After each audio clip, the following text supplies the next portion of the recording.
Buenas noches. En la memoria que va de noviembre de 1991 hasta enero del 92, se producen en Quito una serie de asesinatos, 22 en total, la mayoría de víctimas taxistas.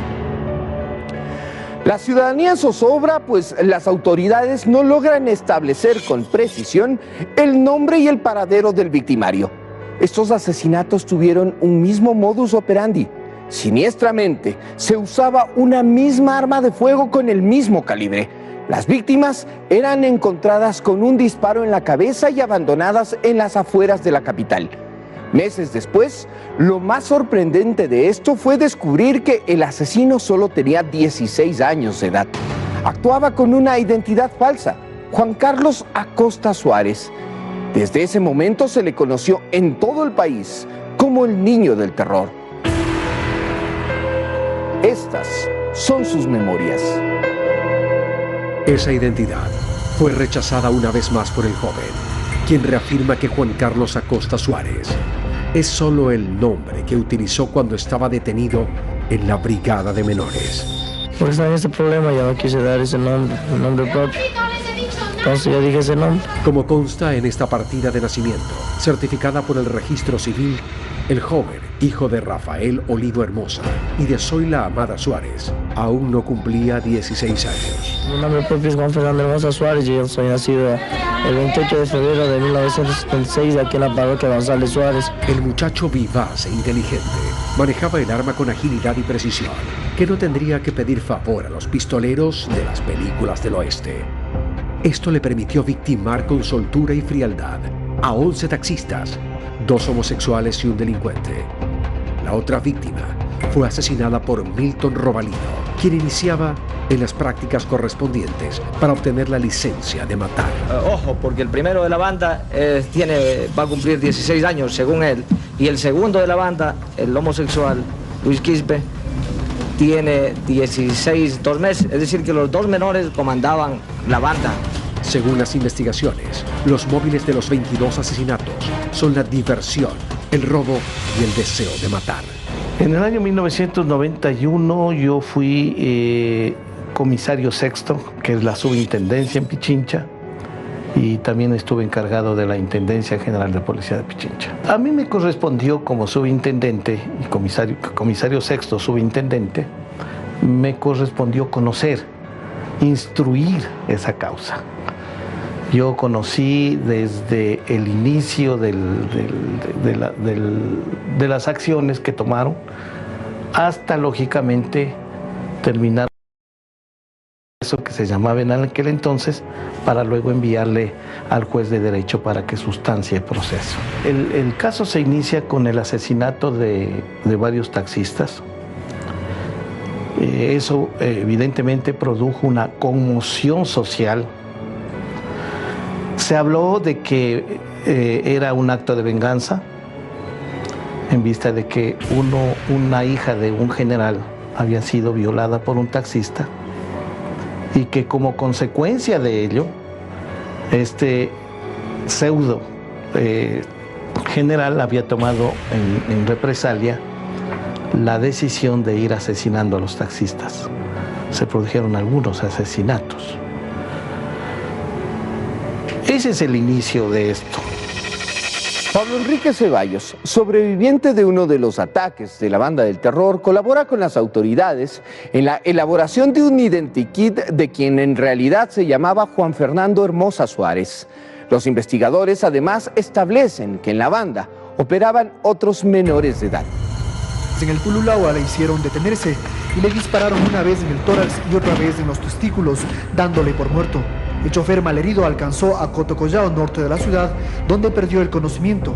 Tras ser encontrado por un patrullero policial, fue llevado hasta el hospital Bos Andes, donde se le salvó la vida. Detenida conjuntamente con Juan Carlos Acosta y Quispe por haber participado en el intento de asesinato del taxista Pablo Ceballos. Fueron capturados gracias al identikit que fue descrito en la Policía Nacional.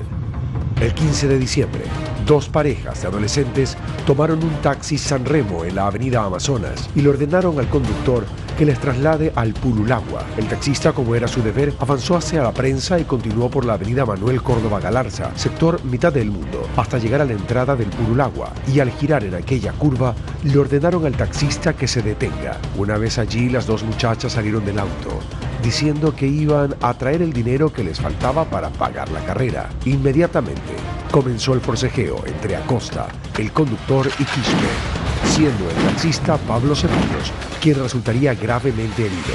Parece que en el trayecto de llevarle al taxista hasta el Pululagua, habían llegado a la casa de uno de los presuntos malhechores y en base de eso los logran detener. En las primeras investigaciones se desprende que Mónica Larco no tenía mayor responsabilidad en la muerte de 15 víctimas. Por lo tanto, tras las investigaciones, después de varios meses, quedaría en libertad. Se tomaron declaraciones al resto de integrantes de la pandilla del terror. Conclusión de la primera etapa del proceso penal, que fue remitido a la Sala de Sorteos de la Corte Suprema de Justicia. Como fondo del caso, en varias declaraciones de la pandilla surgió reiteradamente que un mayor del ejército estuvo detrás de toda esta polémica. Además, tuvieron constantes amenazas de muerte para los integrantes de la banda asesina. Dicha polémica que hasta hoy en día, la verdad, no sale a la luz. No hay absolutamente nada, ningún indicio que muestre que esta hipótesis es cierta. En consecuencia, la policía intensificó la seguridad con una serie de batidas, donde fueron apresados incluso personas inocentes. Sin embargo, en 1992, tras un operativo de la Policía Nacional a cargo del mayor Fausto Terán, cae la banda del terror. Uno de sus integrantes delata el paradero de Juan Fernando Hermosa. El mismo contingente se traslada hasta la residencia en la que éste habitaba con su madre, Amada Suárez. Tomás Angulo, quien sostiene que Hermosa les contaba que permaneció 3 meses en el cuartel Modelo, donde miembros del GIR le enseñaron a manejar armas por recomendación de su padre, que es coronel del ejército. Y ahí le han enseñado a manejar armas con su teniente. Y he aprendido a manejar. Y él es el único culpable que hace todos estos asesinatos. Nosotros no vamos a pagar tal vez por encubridores, de encubrir a él, pero nunca olvida. Tomás Angulo, joven sindicado por encubrimiento y robo, señala que Quispe era quien acompañaba a Juan Fernando en los hechos de sangre. Afirma que nunca planificaban los asesinatos y siempre que necesitaban dinero salían en busca de taxistas. A veces victimaban por cantidades insignificantes, lo que le animó a llamar a la policía y denunciar para que Juan Fernando no siga matando sin sentido. Sí, él no siente tristeza, nada. Está contento. Es toda la verdad y como dicen mis compañeros, yo asesiné, yo maté. El joven reveló que asesinó a los taxistas porque son abusivos. Son abusivos en una parte porque uno a veces se les coge de golpe de 8, 9, 10 de la noche. Una carrera que es a mi casa, al Canal 4. Una carrera que vale temprano 1.500, me han cobrado 2.500, 3.000 sucres de la noche. Sus compañeros, entre los que constaban 2 mujeres, confirman que el único que disparaba el arma era Juan Fernando Hermosa, con el arma y las municiones que le proporcionó un policía. Proporcionó de un policía y las municiones. ¿Y en el caso del militar? No hay ningún militar. Policías Wilson Rosero y Yuri Uchaicela son, según el mayor Fausto Terán, quienes vendieron el arma y las municiones al joven de 16 años. El policía Wilson Rosero, dado de baja y a órdenes de las autoridades civiles, reconoce que cuando se enteró de los crímenes, se fue donde la banda y preguntó si estaban utilizando la pistola vendida por él para esos delitos, a lo que respondieron que no. 15 días después, eran apresados por los homicidios. Estaba yo, todavía te consideraban un policía y no un delincuente. Porque si no me hubieras dado el arma a mí, yo no hubiera matado a nadie. Yo hubiera matado a nadie. ¿Cuándo te daba un arma? No sabía. ¿Yo de dónde voy a conseguir un arma? Él es el autor de todos los disparos contra cerca de 20 víctimas en la última ola criminal. Juan Fernando Hermosa, conocido en el ámbito como el niño del terror. Dentro de la psicopatología forense, él sería categorizado como un psicópata organizado. Sí, debemos comprender de que los asesinos en serie se dividen en psicópata organizado, desorganizado y también un mixto. pero él cumple con los parámetros de un psicópata organizado. Para entender el término psicópata hay que entender que es un trastorno de personalidad, no es un trastorno mental como las personas a veces confunden. Un psicópata está en todos los sentidos, sabe qué es lo bueno, qué es lo malo, pero pese a eso lo sigue cometiendo.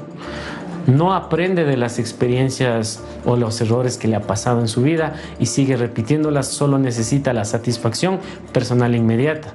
Carecen de empatía los psicópatas. Y Hermosa era una de esas personas que podía estar cometiendo un asesinato en este momento y en la esquina se va a comer un encebollado o chupar un helado como si nada hubiese pasado. Hermosa, al percatarse de la presencia de la policía, arremete contra los agentes, provocando una balacera que da como resultado la muerte de su propia madre. Un tribunal de la Corte Nacional de Justicia dictó prisión preventiva contra 4 policías implicados en la muerte de la madre de Juan Fernando Hermosa, el apodado Niño del Terror. Para otros 3 uniformados se dictó medidas cautelares. Y es que la Fiscalía halló indicios de que hubo una ejecución extrajudicial. Habría ocurrido cuando la policía allanó la casa de Amanda Suárez el 16 de enero de 1992 durante un operativo para capturar a su hijo. Para el fiscal no se cumplió el uso progresivo y adecuado de la fuerza. Además, la mujer tenía deficiencia auditiva, por lo que ha sido catalogada como víctima inocente y biológicamente débil. Y es que hay activistas de derechos humanos que consideran que se trató de un asesinato extrajudicial. Volvemos después del corte.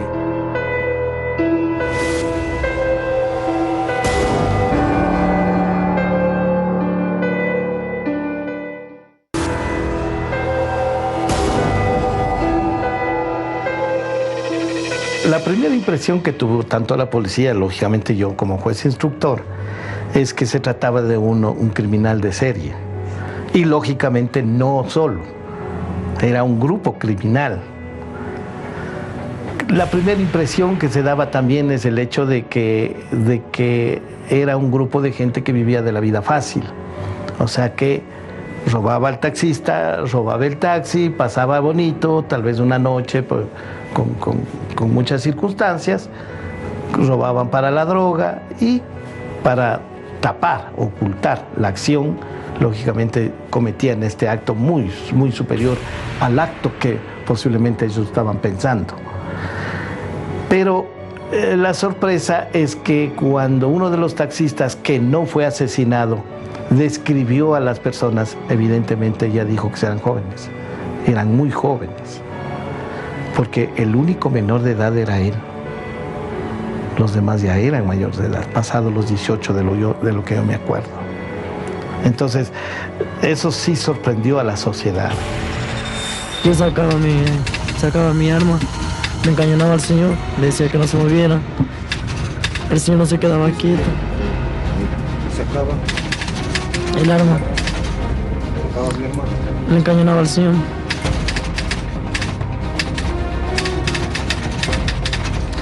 Le decía que no se moviera, que no le iba a pasar nada. Con el cual el señor no hacía caso y se regresaba con...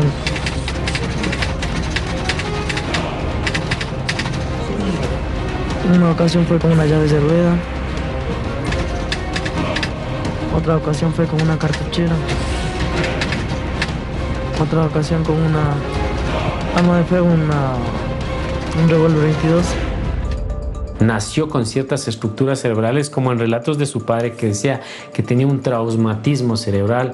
Bueno, estamos hablando de los años 80, 90 más o menos, donde no teníamos la ciencia actual para saber detectar, digamos, tipos de anomalías cerebrales.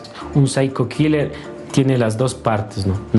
Nace con ciertas estructuras cerebrales diferentes y el entorno social lo va reforzando.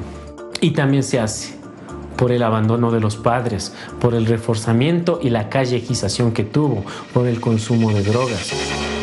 En junio de 1993, Juan Fernando Hermosa y Milton Robalino escapan del Centro de Rehabilitación Social de Menores en Quito. Para ello utilizan armas de fuego proporcionadas por Yadira Vargas Fernández, novia de Hermosa.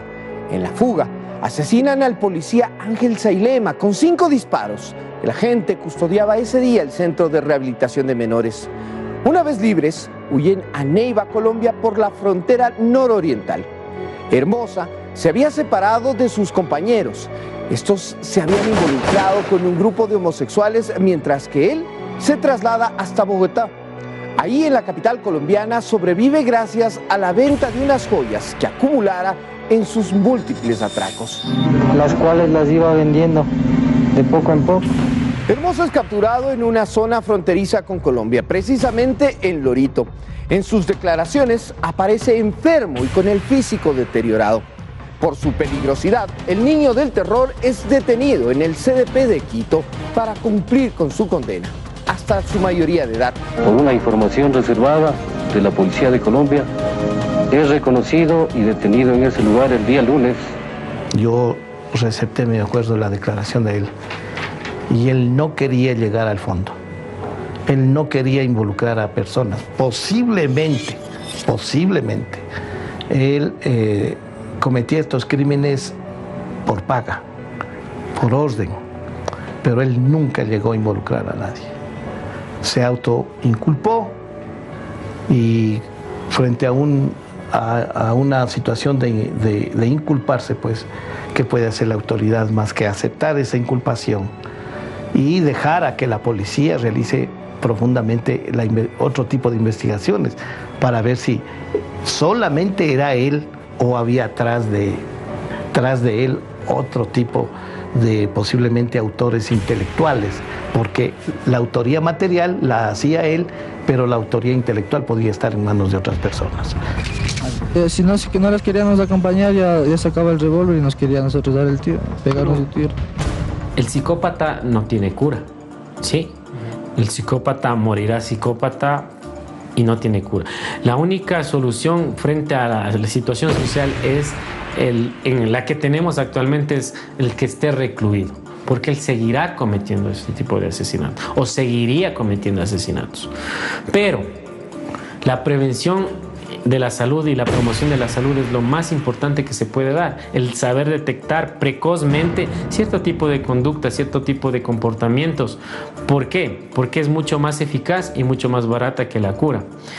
Un experto dentro de la criminología como McDonald hablaba de una triada de la psicopatía, donde se empiezan a ver, digamos, comportamientos o conductas precoces desde la infancia que desencadena con trastornos de la personalidad antisocial. Uno de ellos, mira, y lo cumplía a cabalidad Juan Fernando Hermosa, que era la violencia con los animales, ¿sí? Él, incluso en relatos de su padre, él decía que arrancaba las cabezas de las gallinas allá en la finca donde tenían, en Chuchufindi estamos hablando, ¿no?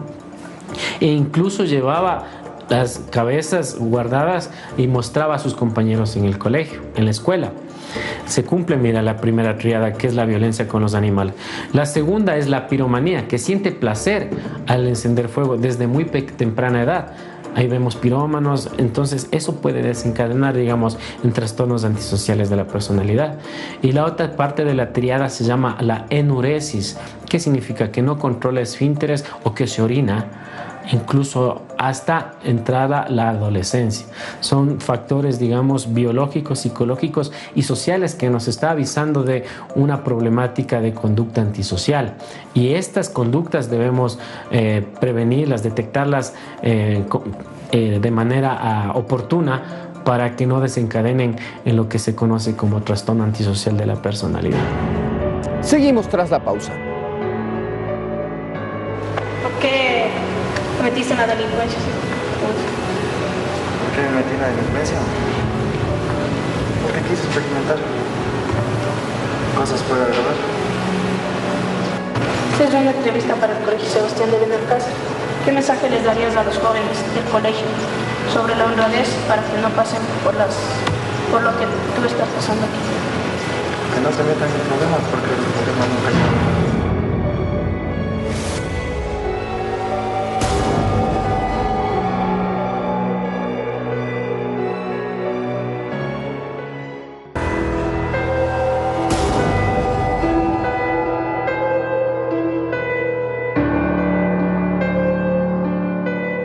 28 de febrero de 1996, precisamente el día de su cumpleaños, la policía informa que Juan Fernando Hermosa fue hallado muerto en Balastrera, a orillas del río Aguarico, en la provincia de Sucumbíos. Lo encuentran con un disparo en la frente, varios cortes de machete en su espalda, maniatado, y su rostro completamente desfigurado. Se cree que alguien decidió ajusticiarlo. El parte policial describe que por la gravedad de las heridas en su cara sería irreconocible, y es con la ayuda de su padre adoptivo que finalmente pueden identificar el cadáver por los rasgos que solamente él conocía. Entre sus pertenencias, las autoridades encontraron documentos que ayudaron a corroborar su identidad. Además, un recorte de prensa que titulaba "El síndrome Hermosa estremece al país". Me voy a la morgue, ahí, unos tiros por aquí, por acá, no se le conocía nada. Lastimosamente, él nace en una familia no funcional. Me parece que es un chico que no tuvo una verdadera orientación de padre y madre. Posiblemente en los primeros años de su vida observó actos de violencia intrafamiliar. Y eso fue desarrollando una personalidad desadaptada socialmente, que a la larga no le importaba cometer crímenes, o era ya parte de su propia conducta y de su propia personalidad. Eso fue todo en Memorias, hechos que marcaron la historia. Soy Daniel Montalvo. Muy buenas noches.